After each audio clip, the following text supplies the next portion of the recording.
ইনশাআল্লাহ আপনাদের ভোটে, এই দেশের মানুষের ভোটে নির্বাচিত হলে আমরা সমগ্র দেশ সহ এই ঢাকা শহরকে একটি নিরাপদ শহরে রূপান্তরিত করতে চাই।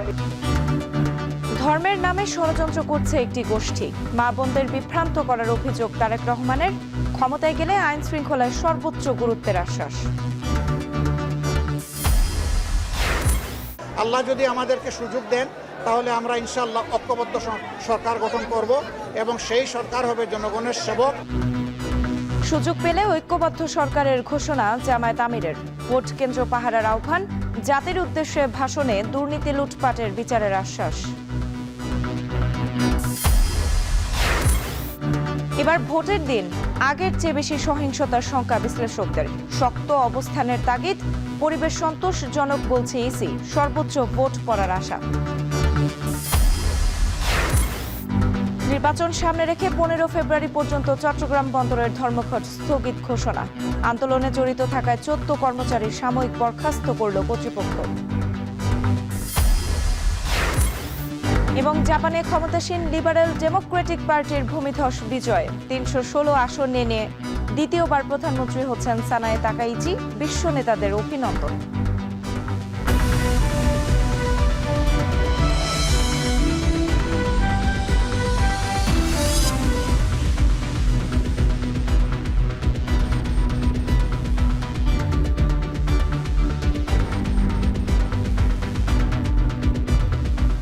স্বাগত এখন বাজারে। পুরো আয়োজন জুড়ে সঙ্গে আছে আমি সুমাইরাত্রী।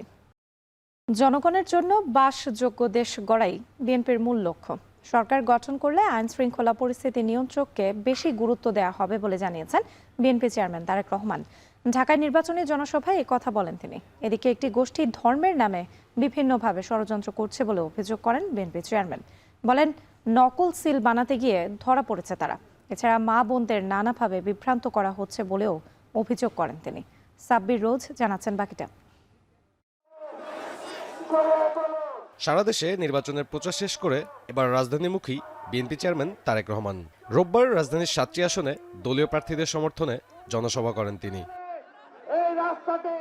বিকেলে নিজ আসন ঢাকা 17 ইসিবি চত্বরে পথসভার মধ্যে দিয়ে দিনের প্রচারণা শুরু করেন তারেক রহমান। ইস্তেহার অনুযায়ী রাষ্ট্র সংস্কারের পাশাপাশি আসন ভিত্তিক বিভিন্ন প্রতিশ্রুতি দেন বিএনপি চেয়ারম্যান। সমগ্র দেশ সহ এই ঢাকা শহরকে একটি নিরাপদ শহরে রূপান্তরিত করতে চাই, নিরাপদ শহরে পরিণত করতে চাই, যেই শহরে মা বোনেরা নিরাপদে নিশ্চিন্তে যে কোনো সময়, দিনে যে কোনো সময় হাঁটতে পারবেন, যেই শহরে মানুষ নিরাপদে বসবাস করতে পারবে, ব্যবসা বাণিজ্য চাকরি বাকরি করতে পারবে। তারেক রহমানের আগমন, শুভেচ্ছা, স্বাগত। এরপর ঢাকা 16 আসনে মিরপুরের পল্লবীতে জনসভায় অংশ নেন তারেক রহমান। বলেন, সরকার গঠন করলে আইন শৃঙ্খলা পরিস্থিতি নিয়ন্ত্রণ ও দুর্নীতিরোধী হবে বিএনপির অগ্রাধিকার। বিগত স্বৈরাচারের সময় কিভাবে উন্নয়নের নামে দেশ থেকে প্রতি বছর $16 বিলিয়ন পাচার করে দেওয়া হয়েছিল, অর্থাৎ দুর্নীতি। আমরা যত পরিকল্পনায় গ্রহণ করি না কেন, যদি আমরা দুর্নীতির লাগাম টেনে ধরতে না পারি তাহলে জনগণের ভাগ্য পরিবর্তন করা অত্যন্ত দুরূহ ব্যাপার হয়ে যাবে। দুর্নীতি এবং আইন শৃঙ্খলা রক্ষা যে কোনো মূল্যে জনগণের জন্য, এই দেশের জন্য আমরা নিশ্চিত করব। এটি আমাদের সর্বোচ্চ সিদ্ধান্ত। আমাদের তারেক রহমান তৃতীয় জনসভাটি করেন ঢাকা 15 আসনে মিরপুরের সেনপাড়া আদর্শ উচ্চ বিদ্যালয় মাঠে। সেখানে তিনি বলেন, 12 ফেব্রুয়ারি নির্বাচন হবে দেশ পুনর্গঠনের নির্বাচন। এই 12 তারিখের নির্বাচন হতে হবে দেশ পুনর্গঠনের নির্বাচন, দেশ গঠনের নির্বাচন, মানুষের ভাগ্যের পরিবর্তনের নির্বাচন হতে হবে। এটি দেশের ভাগ্যের পরিবর্তনের নির্বাচন হতে হবে।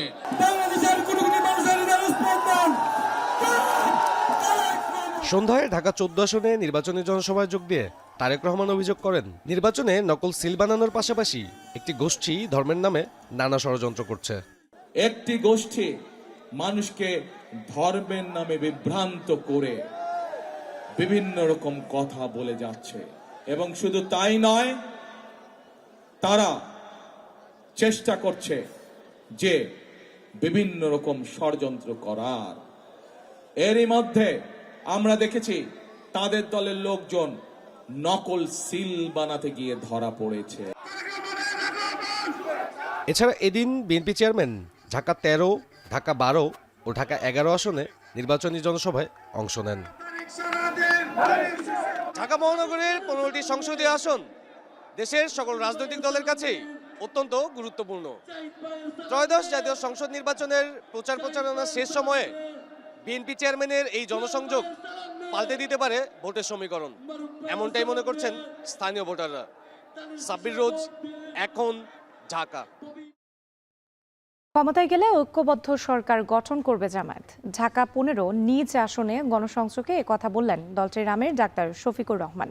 এদিকে দুর্নীতি বন্ধের প্রতিশ্রুতি দিয়েও একটি দল ঋণ খেলাপিদের মনোনয়ন দিয়েছে বলে অভিযোগ করেছেন জামায়াতের আমির।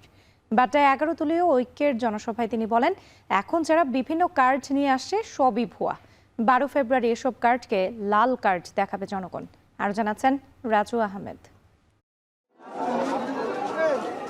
16 দিন ধরে দেশের বিভিন্ন অঞ্চলে জামায়াতের নেতৃত্বাধীন 11 দলীয় ঐক্যের নির্বাচনী জনসভার পর এবার ঢাকার প্রচারণায় জোটের শীর্ষ নেতা নিজ আসনেও প্রচারে ব্যস্ত সময় পার করছেন জামায়াতের আমির। ঢাকা 15 আসনে ডাক্তার শফিকুর রহমান গণসংযোগ চালান। এলাকা ঘুরে ঘুরে শিশু থেকে নারী সবার কাছে চাইলেন দাঁড়িপাল্লায় ভোট। একই সাথে হ্যাঁ ভোটের প্রচারণা চালান তিনি। এ সময় তিনি বলেন, ক্ষমতায় গেলে ফেসিবাদী কায়দার সরকার ব্যবস্থার বিলোপ ঘটিয়ে ঐক্যবদ্ধ সরকার গড়ে তুলবে জামায়াত। প্রত্যাশা ব্যক্ত করেন ঐক্যবদ্ধ সরকার গঠনেরও। আমাদের অঙ্গীকার একেবারেই স্পষ্ট, জামাতে ইসলামী কোনো দলীয় সরকার গঠন করবে না। আল্লাহ যদি আমাদেরকে সুযোগ দেন তাহলে আমরা ইনশাআল্লাহ ঐক্যবদ্ধ সরকার গঠন করব এবং সেই সরকার হবে জনগণের সেবক। এই সরকার জনগণের মালিক হবে না। আমরা সেবা দিতে পারলেই আমাদের রাজনীতি সফল হবে ইনশাআল্লাহ। নির্বাচনের প্রচারণায় সারা দেশে যেমন সাড়া পেয়েছেন জামায়াত আমির, নিজ আসনের প্রচারণায়ও হয়নি তার ব্যতিক্রম। নারী ও যুবকদের নিয়ে যে বার্তা ছিল সেটিও ছিল আজ অভিন্ন। একই সঙ্গে নতুন বাংলাদেশের যে স্বপ্ন তিনি দেখিয়েছেন ভোটারদের, আজও সেই স্বপ্নই দেখিয়েছেন মিরপুর ও কাফরুল এলাকার ভোটারদের। এর আগে সকাল 9টা থেকে খণ্ড খণ্ড মিছিল, প্লেকার্ড ও শাপলাকলি প্রতীক নিয়ে বাড্ডায় হাজির হতে থাকেন 11 দলীয় ঐক্যের কর্মী সমর্থকরা। এদিন নির্বাচনী জনসভার শুরুতেই বক্তব্য রাখেন জোটের নেতারা। 11টি রাজনৈতিক দলের অনেক ত্যাগের মধ্য দিয়ে যে ঐক্য সাধিত হয়েছে, সেই ঐক্যকে বিজয়ী করে আনতে হবে। দেশের মানুষের তিল তিল করে কষ্টার্জিত সম্পদ দিয়ে গড়ে ওঠা বাংলাদেশের জাতীয় কোষাগার শূন্য করে তারা লুটপাট আর দুর্নীতির রাজনীতি করবে না। আসসালামু আলাইকুম। জনসভায় ঢাকা 11 আসনের প্রার্থী নাহিদ ইসলাম তুলে ধরেন এই আসনের বিভিন্ন সমস্যা। বলেন, নির্বাচিত হলে নাগরিক সেবা নিশ্চিতে জোর দেওয়া হবে। আগামী 12 ফেব্রুয়ারি আমাদের সামনে সুযোগ এসেছে এই সকল ভূমিদস্যু, ভূমি দখলদার, চাঁদাবাজ, সন্ত্রাসী, ঋণ খেলাপিদেরকে পরাজিত করবার। আমরা আপনাদের সামনে ওয়াদা দিচ্ছি, কথা দিচ্ছি, এই অঞ্চলের অর্থনৈতিক বৈষম্য আমরা দূর করব ইনশাআল্লাহ। বিরামহীনভাবে দেশ জুড়ে প্রচারণায় ছুটে চলা জামায়াত আমির বলেন, দুর্নীতি বন্ধের কথা বলেও একটি দল ঋণখেলাপিদের মনোনয়ন দিয়েছে। একটি দল তারা মাঝে মধ্যে বলেন তারা ক্ষমতায় গেলে দুর্নীতির ত্রুটি চেপে ধরবেন। তাইলে যে 59 জন ভয়াবহ ঋণ খেলাপি, ঋণ ব্যাংক ডাকাত, এদেরকে আপনারা মনোনয়ন দিলেন কেন? এদেরকে বগলের নিচে আশ্রয় দিয়ে এমপি বানিয়ে আপনারা করবেন দুর্নীতি দমন। এগুলা শুনলে পেশায়ও আসবে। জনগণ দুর্নীতিকে লাল কার্ড দেখাবে, জনগণ চাঁদাবাজদেরকে লাল কার্ড দেখাবে, জনগণ মামলাবাজদেরকে লাল কার্ড দেখাবে, জনগণ দখলদারদেরকে লাল কার্ড দেখাবে, জনগণ আধিপত্যবাদের গুলামদেরকে লাল কার্ড দেখাবে। নারীদের নিরাপত্তা সহ জামায়াত জোট ক্ষমতায় গেলে যুবকদের কর্মসংস্থানও বাড়ানোর প্রতিশ্রুতি দেন ডাক্তার শফিকুর রহমান। 12 তারিখ ইনশাআল্লাহ। রাজু আহমেদ, এখন, ঢাকা। গণ অভ্যুত্থানের পর একটি দল রাষ্ট্রকে নিয়ন্ত্রণে নিয়ে দুর্নীতি ও নির্যাতনের মাধ্যমে ব্যাপক অর্থ লোপাট করেছে। রোববার সন্ধ্যায় নির্বাচন উপলক্ষে জাতির উদ্দেশ্যে দেয়া ভাষণে এ অভিযোগ করেন এনসিপির আহ্বায়ক নাহিদ ইসলাম। বলেন, দলটি ক্ষমতায় গেলে দেশকে ছিন্ন ভিন্ন করে ফেলবে। গুম, খুন, নির্যাতন, দুর্নীতি ও লুটপাটের সঙ্গে জড়িত লুকিয়ে থাকা সকল অপরাধীকে শনাক্ত করা হবে। তদন্ত ও বিচার প্রক্রিয়া সম্পন্ন করে প্রকৃত দায়ীদের বিচারের আওতায় এনে শাস্তি বিধান করা হবে। তবে ফ্যাসিস্ট হাসিনা আমলে লুটপাট ও পাচার হওয়া অর্থ দেশে ফিরিয়ে আনার জন্য সব ধরনের আইনি পদক্ষেপ আমরা গ্রহণ করব। লুটপাট ও অর্থ পাচারের সঙ্গে যুক্ত ব্যক্তি বা গোষ্ঠীকে দায়মুক্তি দেওয়া হবে না। ক্ষমতায় গেলে ইসলামী আন্দোলন বাংলাদেশ বহুমাত্রিক পরিকল্পনার মাধ্যমে দুর্নীতি প্রতিরোধ করবে বলে জানিয়েছেন দলের আমির সৈয়দ রেজাউল করিম। নির্বাচন উপলক্ষে রোববার সন্ধ্যায় বিটিভিতে জাতির উদ্দেশ্যে দেয়া ভাষণে নিত্যপণ্যের বাজার সিন্ডিকেট ভেঙে দেওয়ার ঘোষণাও দেন তিনি। শরিয়া মোতাবেক নারীদের সম্পত্তির উত্তরাধিকার নিশ্চিত করতে আইনগত ও সামাজিক বাস্তবায়ন জোরদার করা হবে। নৈতিক, আইনি ও প্রাতিষ্ঠানিক বহুমাত্রিক কৌশলে ও কর্মপন্থায় দুর্নীতিকে ক্রমান্বয়ে শূন্যের কোঠায় নামিয়ে আনবে ইনশাআল্লাহ। রাজনৈতিক ও প্রাতিষ্ঠানিক দুর্নীতি প্রতিরোধ করা হবে, আর্থিক খাতে স্বচ্ছতা জোরদার করা হবে এবং বাজার ও সেবা খাতে সিন্ডিকেট নিয়ন্ত্রণ করা হবে। নির্বাচনী ব্যয় নির্বাহ করতে না পারায় ঢাকা 18 আসনের নির্বাচনে প্রতিদ্বন্দ্বিতা থেকে সরে দাঁড়ালেন নাগরিক ঐক্যের সভাপতি মাহমুদুর রহমান মান্না। রাতে নিজের ভেরিফাইড ফেসবুক পেজে দেয়া এক পোস্টে এই ঘোষণা দেন তিনি। মান্না জানান, একটি বিশেষ পরিস্থিতিতে সংসদ নির্বাচনে ঢাকা 18 এবং বগুড়া 2 আসন থেকে প্রতিদ্বন্দ্বিতা করার সিদ্ধান্ত থাকলেও ঢাকা 18 বিশাল নির্বাচনী এলাকা, যেখানে নির্বাচনী ব্যয় নির্বাহ করা সম্ভব নয়। এতে ঢাকা 18 আসনে প্রতিদ্বন্দ্বিতা থেকে নিজের নাম প্রত্যাহারের সিদ্ধান্ত নিয়েছেন তিনি। একই সঙ্গে এমন সিদ্ধান্তের জন্য দুঃখ প্রকাশও করেন তিনি। ঢাকা 18 আসন থেকে সরে দাঁড়ানোর কেবল বগুড়া 2 আসন থেকে প্রতিদ্বন্দ্বিতা করতে যাচ্ছেন মাহমুদুর রহমান মান্না।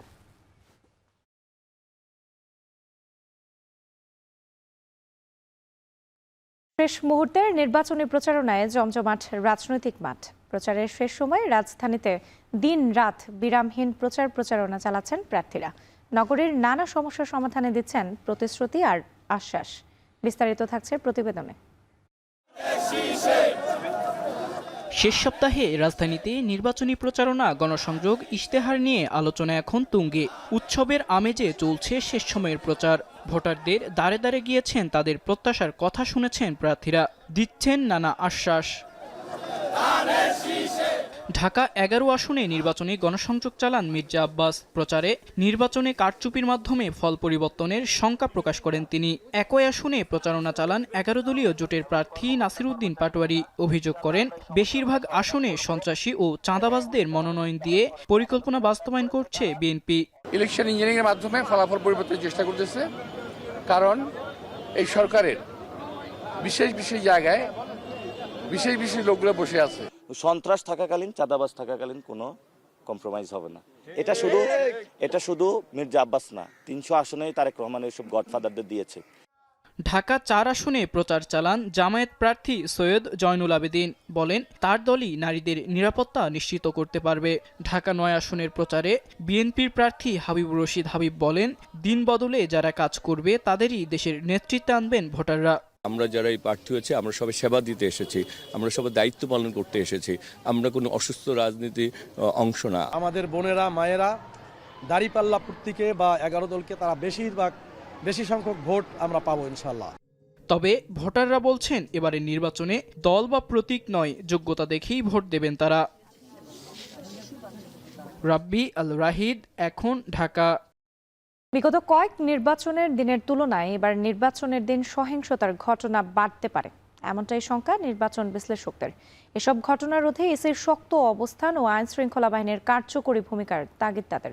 অন্যদিকে নির্বাচনের পরিবেশ সন্তোষজনক দাবি করে ইসি আনোয়ারুল ইসলাম সরকার জানান, ঝুঁকিপূর্ণ কেন্দ্রের বিষয়ে বিবেচনায় আইন শৃঙ্খলায় গুরুত্ব দেওয়া হচ্ছে। মিয়া আমিরুল জানাচ্ছেন বাকিটা। ভোটের ট্রেনের গন্তব্য শেষ স্টেশনের খুব কাছেই। প্রস্তুত রাজনৈতিক দল, আইন শৃঙ্খলা রক্ষাকারী বাহিনী থেকে নির্বাচন কমিশন, সব পক্ষই।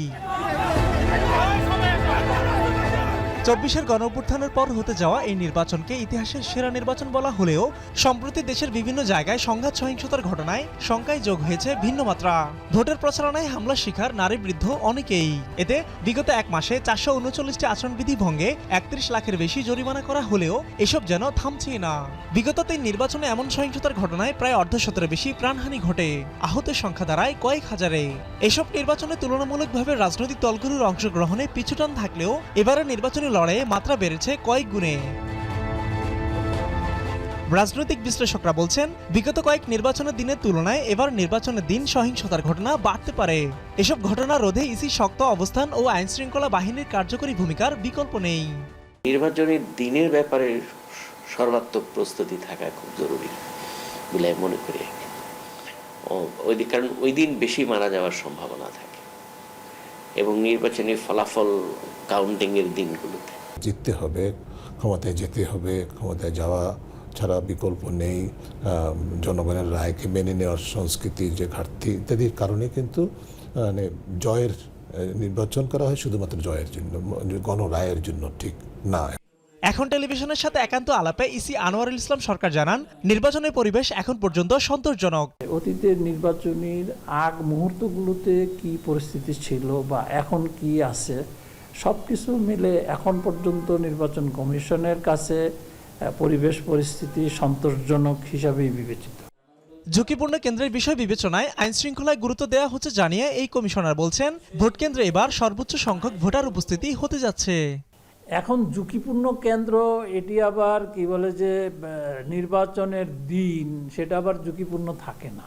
দেখা গেছে যে যেই সেন্টারটা নিয়ে আমরা খুব বেশি গুরুত্ব দিচ্ছি, মানুষের মধ্যেও সেই বিষয়টা প্রভাব বিস্তার করে বলতে মানুষও আশ্বস্ত হয় যে এটাকে আইনশৃঙ্খলা বাহিনী খুব বেশি গুরুত্ব দিয়েছে, সুতরাং এটা নিরাপদ। সেখানে দেখা যাবে যে ভোটারের টার্ন আউট বেশি হবে। আচরণবিধির বিষয়ে ইসি শক্ত অবস্থান সহ নির্বাচনী পরিবেশ সুষ্ঠু রাখতে সব ধরনের ব্যবস্থা নেওয়া হচ্ছে বলেও জানান তিনি। নির্বাচন বানচাল করা, আইনশৃঙ্খলা পরিস্থিতি সৃষ্টি করা। মিয়া আমিরুল, এখন ঢাকা। নির্বাচন ও রমজানকে সামনে রেখে 15 ফেব্রুয়ারি পর্যন্ত চট্টগ্রাম বন্দরের অনির্দিষ্টকালের ধর্মঘট স্থগিত ঘোষণা করেছে বন্দর রক্ষা সংগ্রাম পরিষদ। স্থবিরতা কাটিয়ে সকাল 8টার পর আবারও কর্মমুখর হয়ে ওঠে দেশের প্রধান সমুদ্র বন্দর। রোববার রাতে প্রেস বিজ্ঞপ্তিতে কর্মসূচি স্থগিতের ঘোষণা দেয় আন্দোলনকারীরা। জানানো হয়, বিডার চেয়ারম্যান আশিক চৌধুরীর ঘোষণা মোতাবেক অন্তর্বর্তী সরকারের আমলে এনসিটি চুক্তি হবে না বলে ঘোষণা দেয় এই সিদ্ধান্ত নেওয়া হয়। তবে বন্দর কর্তৃপক্ষ ও প্রশাসন আন্দোলনকারীরা কর্মচারীদের বিরুদ্ধে মিথ্যা মামলা, গ্রেপ্তার, শাস্তিমূলক বদলি, বাসা বরাদ্দ বাতিল সহ 16 কর্মচারীকে সাময়িক বরখাস্তের বিষয়ে সুরাহা না হলে আবারও নতুন কর্মসূচি ঘোষণার হুঁশিয়ারি দেন তারা। এর আগে টানা 6 দিন ও রবিবার সহ 7 দিন লাগাতার কর্মবিরতিতে অচল হয়ে পড়ে চট্টগ্রাম বন্দর। এনসিটির ইজারা প্রক্রিয়া বন্ধের দাবিতে 31 জানুয়ারি থেকে প্রথম 3 দিন 8 ঘন্টা ও পরে অনির্দিষ্টকালের কর্মবিরতি শুরু করে শ্রমিক কর্মচারীরা।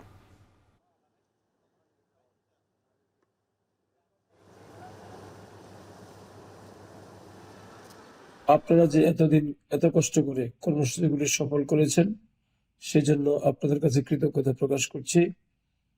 নিশ্চয়ই আমরা 16 তারিখে আমাদের পরবর্তী কর্মসূচি ঘোষণা করব। তৎপর্যন্ত সকলকে ধৈর্য ও সুশৃঙ্খলতার সাথে দাপ্তরিক কাজ চালিয়ে যাওয়ার জন্য বিনীতভাবে অনুরোধ জানাচ্ছি। টানা কয়েক মাস থেকেই মেহেরপুরে চড়া গরু ও খাসির মাংসের দাম। কেজি প্রতি গরুর মাংস বিক্রি হচ্ছে 750 টাকায়, আর খাসির মাংস ছাড়িয়েছে হাজারে। তবে কিছুটা কম মুরগির বাজার। মেহেরপুর থেকে যুক্ত হচ্ছেন আমাদের সঙ্গে মুজাহিদ আল মুন্না। মুন্না, বাজারে মাংসের দরদাম আজ কত দেখছেন এবং ক্রেতা বিক্রেতারা যারা রয়েছেন তারা কি বলছেন দাম বাড়ার কারণ নিয়ে?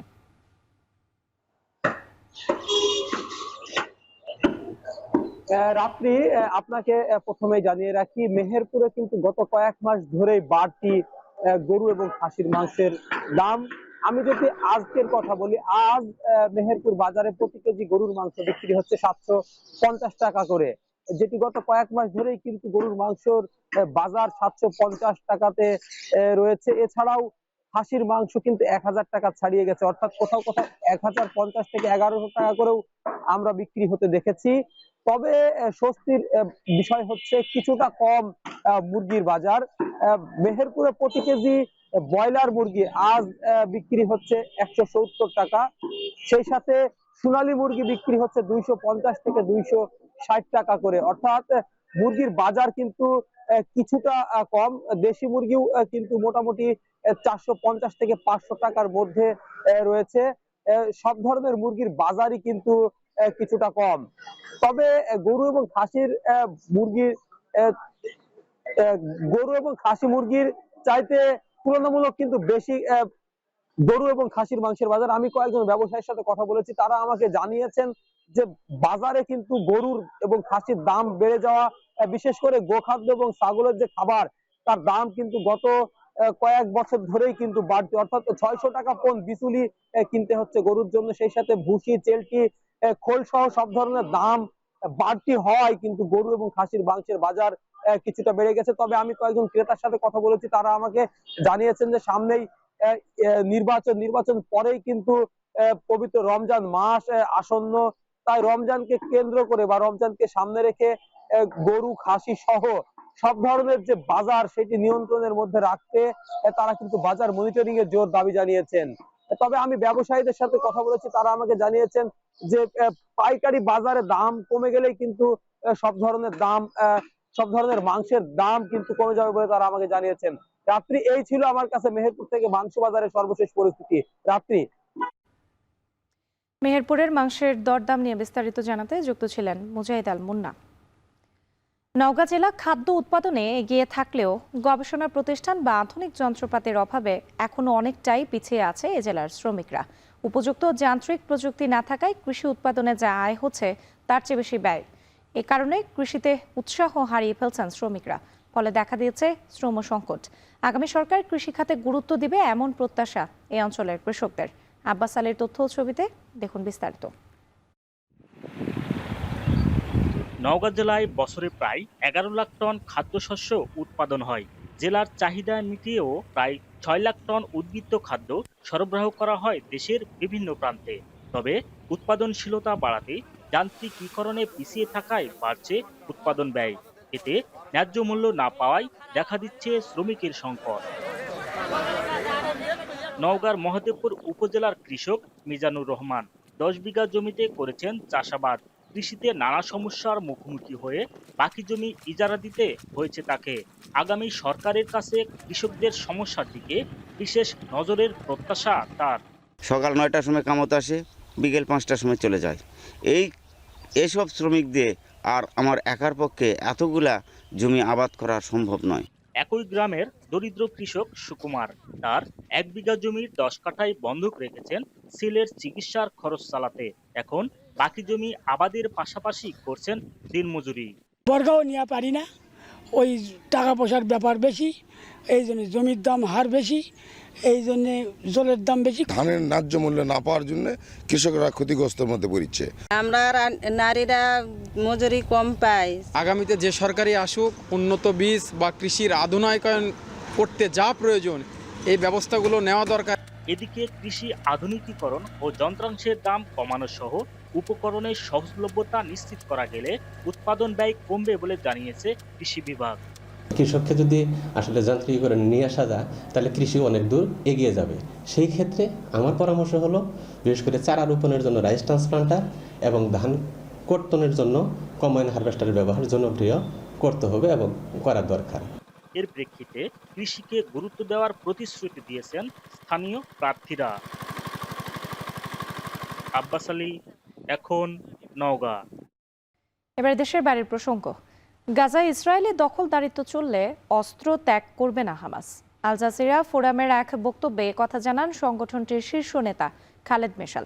তার মতে নিরস্ত্র জনগণকে সহজেই শিকারে পরিণত করবে ইসরায়েল, তাই গাজায় অনুকূল পরিবেশ তৈরি আগে প্রয়োজন। এদিকে আরব লীগ প্রধান জানান ফিলিস্তিনি রাষ্ট্র কেবল ফিলিস্তিনিদের দ্বারাই শাসিত হতে হবে। তানভীর জনি জানাচ্ছেন বাকিটা। 2025 সালের 10 অক্টোবর গাজায় কার্যকর হয় প্রথম ধাপের যুদ্ধবিরতি, তবে তা কাগজে কলমেই সীমাবদ্ধ থাকে। গেল 4 মাসে ইসরায়েল 1543 বার যুদ্ধবিরতির চুক্তি লঙ্ঘন করে গাজায় হামলা চালিয়েছে। এতে 5.5 শতাধিক ফিলিস্তিনি নিহত এবং আহত হয়েছে 1,500-এর বেশি। এমন অবস্থায় গাজা যুদ্ধ অবসানে গেল জানুয়ারিতে শুরু হয় দ্বিতীয় ধাপের যুদ্ধবিরতি। মার্কিন প্রেসিডেন্ট ডোনাল্ড ট্রাম্পের ২০ দফা শান্তি চুক্তি বাস্তবায়নে উঠে পড়ে লেগেছে সবাই। দ্বিতীয় পর্যায়ে যুদ্ধবিরতির অন্যতম শর্ত গাজায় আন্তর্জাতিক বাহিনী মোতায়েন এবং হামাসকে সম্পূর্ণরূপে নিরস্ত্রীকরণ করা। তবে ফিলিস্তিনের স্বাধীনতাকামী সংগঠন হামাস বলছে, গাজায় অনুকূল পরিবেশ তৈরি না হওয়া পর্যন্ত অস্ত্রত্যাগের বিষয়ে কোনো সিদ্ধান্ত নেবে না তারা। দোহায় অনুষ্ঠিত আল জাজিরা ফোরামে হামাসের শীর্ষ নেতা খালেদ মেশাল জানান, গাজায় যতদিন ইসরায়েলি দখলদারিত্ব থাকবে ততদিন অস্ত্রত্যাগ করবে না হামাস।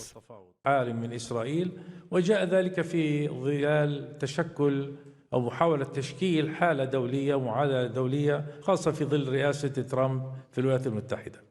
এ সময় তিনি আরো বলেন, বিশ্বের ১৫৯টি দেশ ফিলিস্তিনকে স্বাধীন রাষ্ট্রের স্বীকৃতি দিয়েছে, তবে এই পদক্ষেপ যথেষ্ট নয়। ফিলিস্তিনি রাষ্ট্র প্রতিষ্ঠায় আরব ও মুসলিম রাষ্ট্রগুলোকে প্রতিরক্ষামূলক নীতি ত্যাগ করে আক্রমণাত্মক নীতি গ্রহণ করতে হবে। এদিকে আরব লীগের মহাসচিব গাজা উপত্যকা থেকে সম্পূর্ণরূপে ইসরায়েলি সেনা প্রত্যাহারের আহ্বান জানিয়েছেন। তার মতে, ফিলিস্তিনি রাষ্ট্র কেবল ফিলিস্তিনিদের দ্বারাই শাসিত হতে হবে। Aiming at the establishment of a Palestinian state ruled by the Palestinians themselves. ২০২৩ সালের ৭ অক্টোবর শুরু হওয়া যুদ্ধে এখন পর্যন্ত গাজায় প্রাণহানি ৭২,০০০ ছাড়িয়েছে। অনাহারে এবং চিকিৎসার অভাবে প্রতিদিনই মারা যাচ্ছে গাজার নারী ও শিশু। তানভীর জনি, এখন বিশ্ব।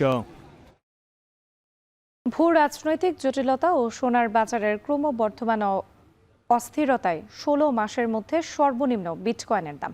এছাড়া সম্প্রতি ফেডারেল রিজার্ভ ব্যাংকের চেয়ারম্যান হিসেবে কেভিন ওয়ার্শকে ট্রাম্প মনোনয়ন দেয় সুদের হার না কমায় শঙ্কায় ঝুঁকিতে পড়েছেন ক্রিপ্টোর বিনিয়োগকারীরা। এ সপ্তাহে বিটকয়েনের দাম কমে দাঁড়িয়েছে $৬০,০০০ যা ২০২৪-এর সবচেয়ে কম। তবে বিশেষজ্ঞদের অভিমত, শিগগিরই মন্দা অবস্থা থেকে ঘুরে দাঁড়াবে ক্রিপ্টোর বাজার। অর্ণব প্রসাদ জানাচ্ছেন বাকিটা। মার্কিন প্রেসিডেন্ট ডোনাল্ড ট্রাম্পের সমর্থন সত্ত্বেও সুবিধা করতে পারছে না ক্রিপ্টোর বাজার।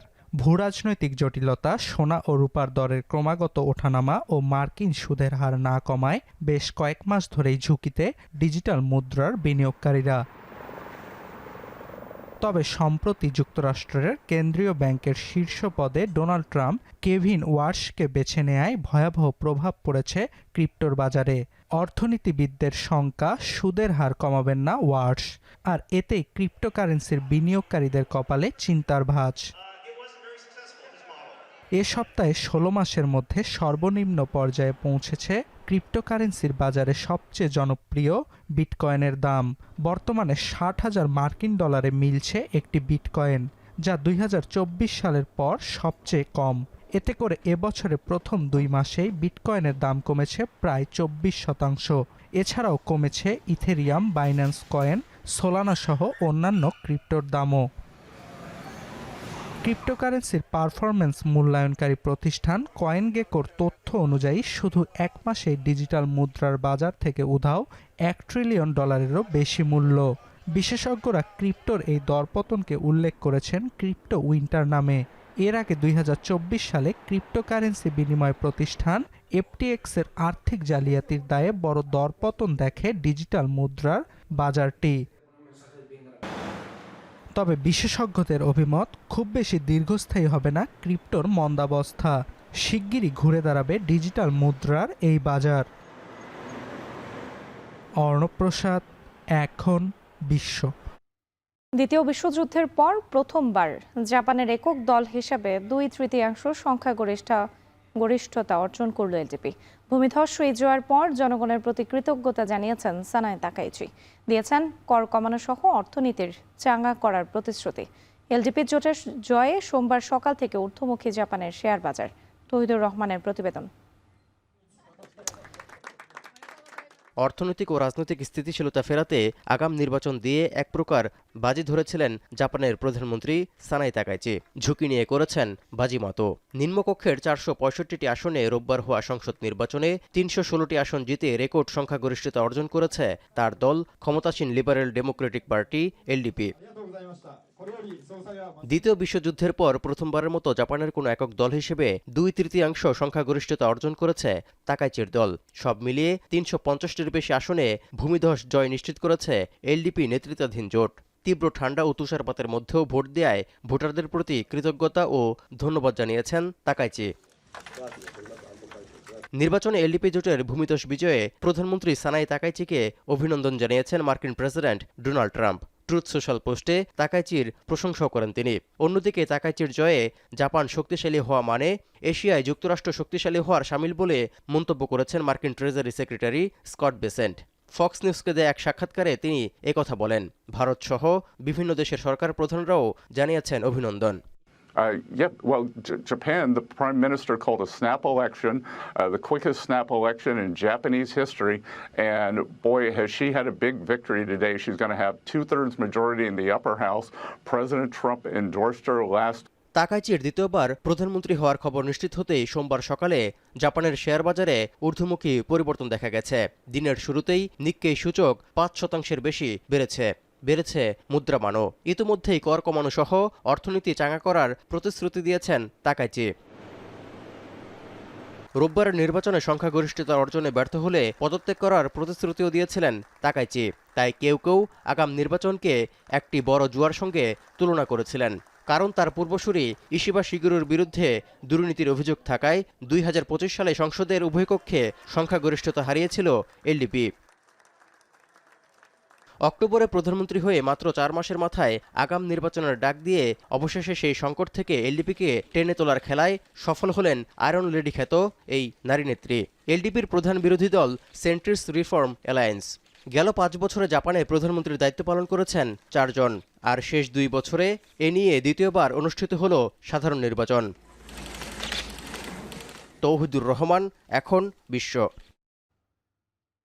মাত্র 23 বছর বয়সে জাপানের রাজনীতিতে প্রবেশ করেন তাকাইচি, যাকে বলা হয় জাপানের আয়রন লেডি। তাইওয়ান ইস্যুতে শক্ত অবস্থানের জন্য তাকে উপাধি দেয়া হয় চীনা বাজ পাখি। রাজনৈতিক পরিবারের বাইরে থেকেও দেশটির ক্ষমতা গ্রহণ করতে যাচ্ছেন 64 বছর বয়সী তাকাইচি। অনেকটা দুর্বল অবস্থান থেকেই দেশকে পরিচালনা করতে হবে তাকে। তানভীর জনের প্রতিবেদন।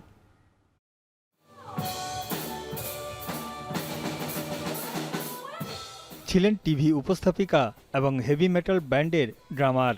সময়ের পরিক্রমায় রাজনীতিতে পথ চলা।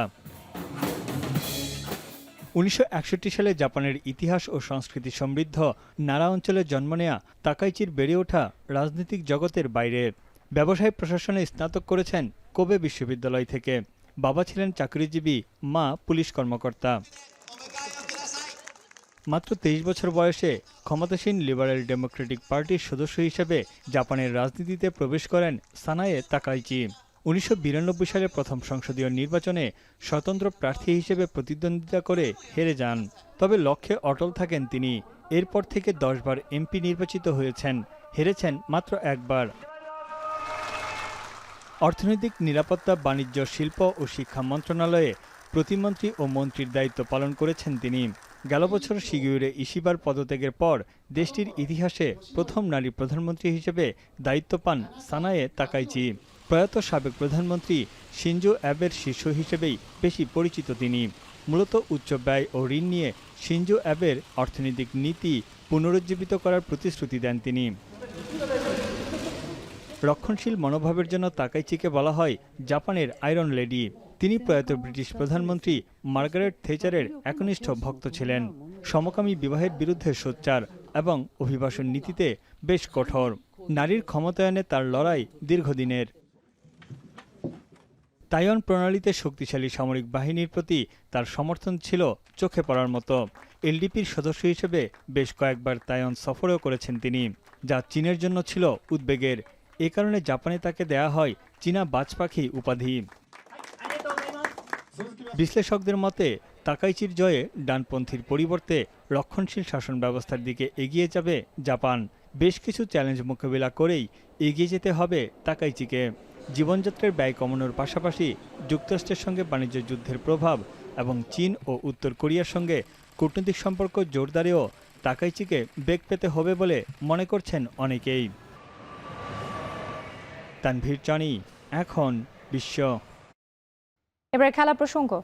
মাঠের খেলা বনাম পর্দার নেপথ্যের গুঞ্জন বর্তমানে বাংলাদেশ ক্রিকেটে আলোচনার কেন্দ্রবিন্দু।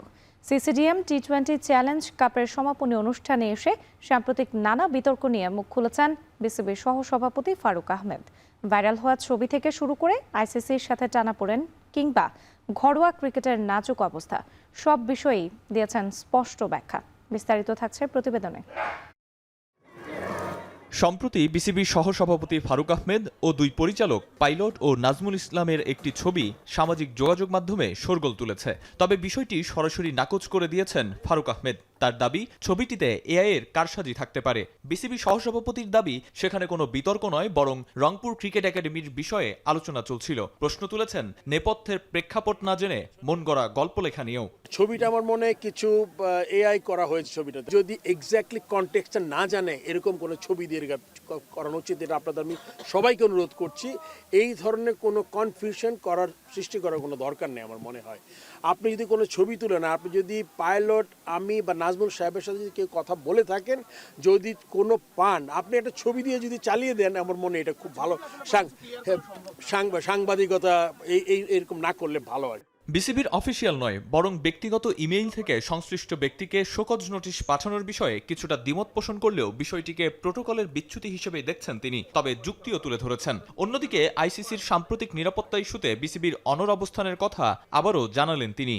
বোর্ড থেকে করলে ভালো হয়, বাট অনেক সময় তাড়াহুড়া করে করলে অনেক জিনিসটা এরকম হতে পারে। জানেন যে বোর্ডের সবকিছু এখন কিন্তু আমরা যেটা রিয়েল স্মুথ বলি ওরকম হয়তো যাচ্ছে না। আমরা ওয়ার্ল্ড কাপ নিয়ে আমরা আসলে যেতে পারি না সিকিউরিটি রিজনে, and there are thousands reason যে জন্য যায়নি। এটা তো আপনার বিভক্ত হয়েছে, অনেক চিন্তা করছে যেতে পারতো, বাট আমার মনে হয় যে আমরা আগেও উল্লেখ করেছি আইসিসি এমন কিছু করেনি যে আপনার আমাদের যাওয়া উচিত নতুন কোনো সিকিউরিটির কোনো assurance other than the standard protocol, ওইটা আমরা পাইনি। সবশেষে ঘরোয়া ক্রিকেট ও থার্ড ডিভিশন নিয়ে ফারুক আহমেদের বার্তা ছিল বেশ কড়া। তার মতে, মাঠের খেলা বন্ধ থাকলে দিন শেষে ক্ষতি হবে ক্রিকেটেরই। প্রতিবাদ চলুক, তবে ক্রিকেটকে মাঠে রেখেই। আর সময় চূড়ান্ত না হলেও খুব শীঘ্রই চালু হবে থার্ড ডিভিশন। ক্রিকেটটা খেলার মাঠে থাকাটা খুব জরুরি। আপনি আজকে কে বোর্ডে আছে কে নাই এটা কিন্তু গুরুত্বপূর্ণ। বাংলাদেশ ক্রিকেট যদি এগিয়ে যেতে চায় তাহলে আপনার খেলার মাঠ থেকে খেলা বর্জন করে এটা কোনো পক্ষই কোনো ধরনের লাভ হতে পারে না। রেসপেক্টিভ বা যেই ক্লাবে যারা খেলে ওই ক্লাবে গিয়ে ক্লাব অফিসের সাথে কথা বলে যাতে মাঠে খেলাটা হয়। প্রতিবাদের ভাষায় খেলা বন্ধ করে কখনোই হতে পারে না। আমি মনে করি যে খেলাটা মাঠে থাকতে হবে, তারপর আপনি যা করার যেটা করেন। এখন দেখার বিষয় বিসিবির শীর্ষ কর্মকর্তার এমন সাহসী ও স্পষ্ট অবস্থান মাঠের বাইরের ঘোলা জল কতটা পরিষ্কার করতে পারে। আরিফুল ইসলাম সাহাব, এখন, ঢাকা। বাংলাদেশ বিশ্বকাপে না থাকায় রং হারিয়েছে এবারের আসর, এমন মন্তব্য করেছেন জাতীয় দলের সাবেক ক্রিকেটার ও নির্বাচক হাসিবুল হোসেন শান্ত। শুধু তাই না, বাংলাদেশ থাকলে ম্যাচগুলোতে গ্যালারি ভর্তি দর্শক থাকতো বলে মনে করছেন তিনি। ক্রিকেট সংশ্লিষ্ট ব্যক্তি থেকে শুরু করে দেশের ক্রিকেট প্রেমীরা বিশ্বকাপ দেখার আগ্রহ হারিয়েছে মত তাদের। রেজাল করিম জানাচ্ছেন বাকিটা। টি-20 বিশ্বকাপে এরই মাঝে বেশ কিছু ম্যাচ হয়ে গেলেও বাংলাদেশের ক্রিকেট প্রেমীদের মধ্যে বিশ্বকাপের খেলা নিয়ে নেই তেমন কোনো আগ্রহ। শুধু ক্রিকেট প্রেমী নন, এবারের আসর নিয়ে কোনো ধরনের প্রতিক্রিয়া নেই ক্রিকেট সংশ্লিষ্ট ব্যক্তিদের মাঝেও। জাতীয় দলের নির্বাচক ও সাবেক ক্রিকেটার হাসিবুল হোসেন শান্ত মনে করেন, যেখানে বাংলাদেশ নেই সেই আসর নিয়ে কোনো আগ্রহ থাকার কথাও নয়। বাংলাদেশ খেলতে পারছে না, এরপর আর কিছু দেখার নেই তো। বাংলাদেশ থাকলে না ফলো করবো, মানে একটু স্ট্রেট কাট কথা বলবো যে বাংলাদেশ নাই, আসলে কোনো ইন্টারেস্ট নেই ওয়ার্ল্ড কাপ দেখার। যদি বাংলাদেশ থাকতো অনেক কিছু অ্যানালাইসিসে যাইতাম, কীভাবে বাংলাদেশ জিতবে, কীভাবে কোন খেলা জিততে হলে কী হবে না, অনেক কিছু ছিল। বিশ্বকাপের প্রথম দিনে আয়োজকরা টের পেয়েছে দর্শকদের অনাগ্রহের বিষয়। ভারতে প্রায় খালি গ্যালারি নিয়েই হয়েছে টাইগারদের পরিবর্তে খেলা স্কটল্যান্ড ও ওয়েস্ট ইন্ডিজের ম্যাচ। অন্যদিকে শ্রীলঙ্কাতে দর্শক না পেয়ে পাকিস্তান ও নেদারল্যান্ডসের ম্যাচে দেয়া হয় টিকিট ছাড়াই ম্যাচ দেখার সুযোগ। বাংলাদেশ থাকলে দৃশ্যটা ভিন্ন হতে পারত বলে মনে করেন সাবেক এই ক্রিকেটার। শ্রীলঙ্কায় যে মাঠে খেলাগুলো হবে, শ্রীলঙ্কায় যখন খেলা হবে দর্শক তখন বেশি থাকে। এছাড়া আমার মনে হচ্ছে দর্শকের সংখ্যাটা যদি ইন্ডিয়া পাকিস্তান এরকম না হয়, দর্শক পাওয়াটা টাফ হয়। ওইটা সবাই জানে মোটামুটি। এটা বাংলাদেশে হলেও কিন্তু সেম হতো। বাংলাদেশে খেলা হলে দর্শক বেশি পেতেন, বাট পাকিস্তানের হলেও ধরেন নেদারল্যান্ড স্কটল্যান্ডের খেলা, সেটা কিন্তু দর্শক পেতেন না। বাংলাদেশ বিশ্বকাপে না গেলেও খেলা থেমে নেই টাইগারদের। অদম্য টি-20 কাপে ব্যস্ত সময় পার করছে তিনটি দল। রান ও প্রতিদ্বন্দ্বিতায় ম্যাচগুলো হচ্ছে জমজমাট। তবে দলে থাকা ক্রিকেটারদের বিশ্বকাপে না যেতে পারার ক্ষতে প্রলেপ দিতে পারবে এই টুর্নামেন্ট প্রশ্ন ছিল হাসিবুল শান্তর কাছে। ওয়ার্ল্ড কাপ এটার সাথে তুলনা করা তো যায় না কোনো কিছুর সাথে। তারপরে ধরেন ইস্যু হলো যে ন্যাশনাল টিমে যারা যেতেন, যারা চান্স পেয়েছিলেন, তাদের একটা আর্থিক ইয়ে ছিল, বা আর্থিকটা আমি অত বড় করে ধরবো না, কারণ ন্যাশনাল টিম এরকম ইভেন্টে ওয়ার্ল্ড কাপের মতন জায়গায় না খেলাটা স্বাভাবিক। আমারও একটু খারাপ লাগতো, বাট কিছু করার নেই। বিশ্বকাপ না খেলতে পারার ক্ষতে প্রলেপ দেয়া হয়তো সম্ভব নয়, তবে খেলার থেকেও দেশ বড়।